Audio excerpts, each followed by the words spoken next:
All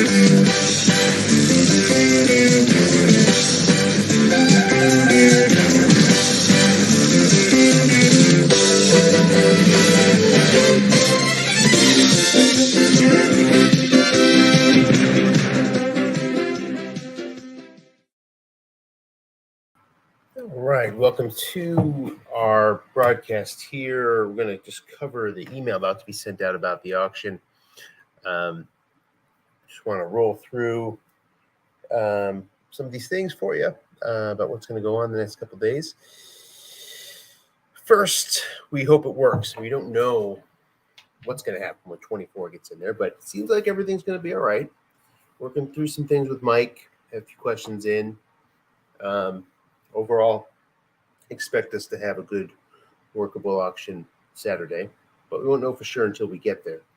The second thing to mention, we have 22 of 24 people checked into the clubhouse right now. One we know is not going to be joining us, so we are working on that as we speak. No update there. If we don't have an update, we can run with less than 24, and we will, if need be. So ultimately not going to affect us. Third, we'll have one last mock Saturday morning. Stay tuned for details on that, and that could sort of be a Q&A too on any subject at all. Lastly, let's just run through a bunch of auction details here. So the first thing, arrival time. We have an arrival time of 3:40 p.m. Saturday, Eastern time. So make sure you're there. At that point, you'll log into Drafty. You'll have a link for the auction itself, and which I will send to you. Don't have it yet. And you will go into the draft room. You'll check in. There's a chat function in the auction room itself. Check in there in the auction room. Not a place for chit chat, but you'll check in starting at 3:40. Make sure we have everybody there, and that you're present. We'll start at 4, both times this Saturday and next Saturday. We expect to go about 7 hours in this first one and get through as many players as we possibly can during those 7 hours. And then the second session will be as long as necessary, ideally. Hopefully it's not too long. We'll see how many players we have left to go. We'll be able to gauge it. There'll be fewer seconds. Now, it's not going to be 30 seconds on that second day. It's going to be less, most likely. So that'll make everything go a bit faster. Also will depend on how many players we have left. So some evaluating will be done after the auction here this Saturday. Breaks. Every hour we'll have a break. We'll alternate 5-minute break, 10-minute break, back and forth each hour. Remember, this isn't a draft. It's always your pick in an auction. So, sometimes in the draft, I got no picks this round, or I'm 25 picks away. I'm going to go have a snack on the porch. Not really an opportunity to do that here. Don't wander away. As I mentioned before, the timers that, we're going to have maybe less time in the second session. Well, for this first hour, we're going to go with 30 seconds, as we have been having, but the buffer in between players, you can sort of get ready, is going to move to 10 seconds.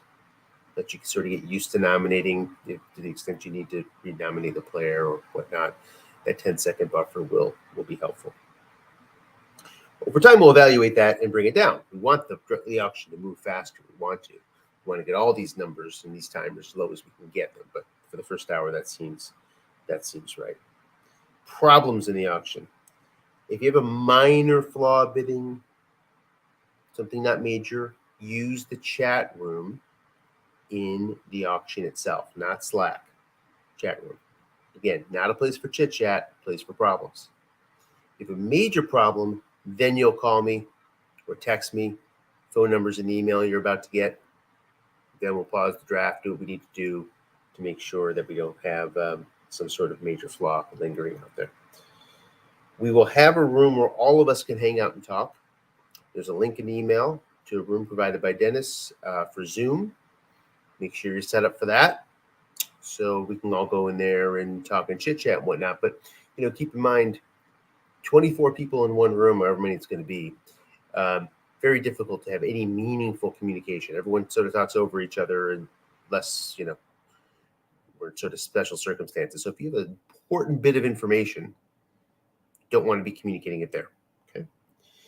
A couple other things that are different in terms of the auction, how it's going to be conducted versus we practiced earlier. I mentioned this in the mock earlier in the week, but I'll mention it again.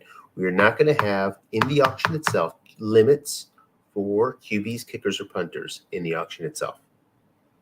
In the auction itself, you can, in theory, go above those limits. The limits exist, but you can go over the limit in the auction. So QB1s, those are those that have more than 99 pass attempts. We're limited to 2 in the auction. If during the auction, either this Saturday or next Saturday, you end up with 3 or more than that, it's okay. We'll let that happen. But immediately at the end of the auction, you're going to have to get yourself down to the minimum of, in this case, 2 QB1s. You get no auction points back. There's no refund. You don't get anything for it. But what you do get is the opportunity to say, oh boy, this quarterback is just bid $10 and see if I get him. And you happen to get him, and you like it. Well, you can hold on to him. You're not shut out of QB1 bidding from that point forward. Okay. There's really no strategy here. Not a good idea to plan to get 3 or 4. But if you happen to do it, you see the right bargain, at least you have that option. Ties.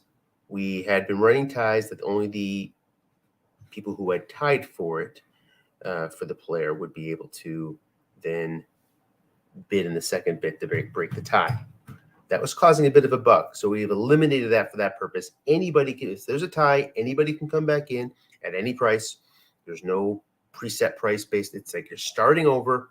Everybody's back in it again.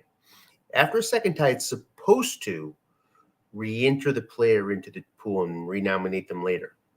There might be a flaw there. We'll look out for it, where it supposedly awards somebody to somebody in a tie after that second round. We'll check. We'll pause the draft. It actually does not seem to allocate that player. They actually do go back into the pool, even though it says it won. So we'll see. Bottom line, that's sort of a technicality. Bottom line is we will have 2 rounds of tying, total of 2 rounds for any one player before they get back in the pool. If they're tied twice, and anybody can bid in either round. All right. That's all I have for now. You'll see that email come across shortly. Thanks for watching, and we will see you later on as we're trying out our NFL Today graphics here. Here is the out. Have a good day, everybody.